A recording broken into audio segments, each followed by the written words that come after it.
I typically throw this as a break more often than not. So a lot of times if I need to beat a mark that's really tight up against me, I'll throw this. And so the mechanics of this took me a while to master, but if you pay attention to a few steps, you can get it really quickly.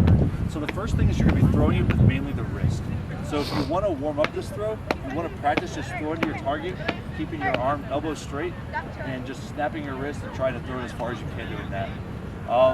As soon as you kind of feel like you've got that, you might start warming up by throwing it just like this, where you keep your back right foot or left foot if you're lefty in the air until you release the disc and then you come through. So that's what it's going to look like in practice. It's going to be you throw it and then your body comes through the disc.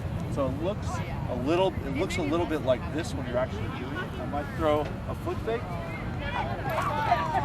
and then I'm going to finish through the target. Now, in full speed, and a lot of times you have to step through your target to beat over. Full speed, it's going to look a little bit like this.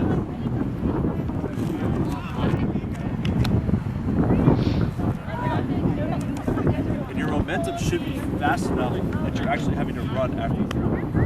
Now, another added part to this is as soon as you get good enough, you should be able to throw it even if you're falling over.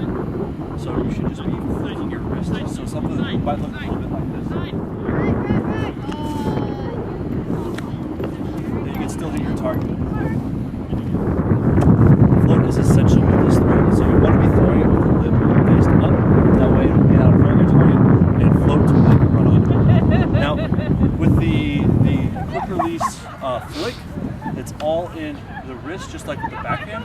So you want to keep your arms straight, and you're going to come through with it completely straight, just using wrist only. Very similar to the high release backhand or high release flick break.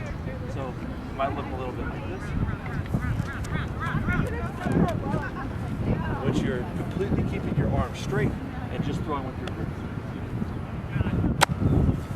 And that is the quick release backhand and flick break.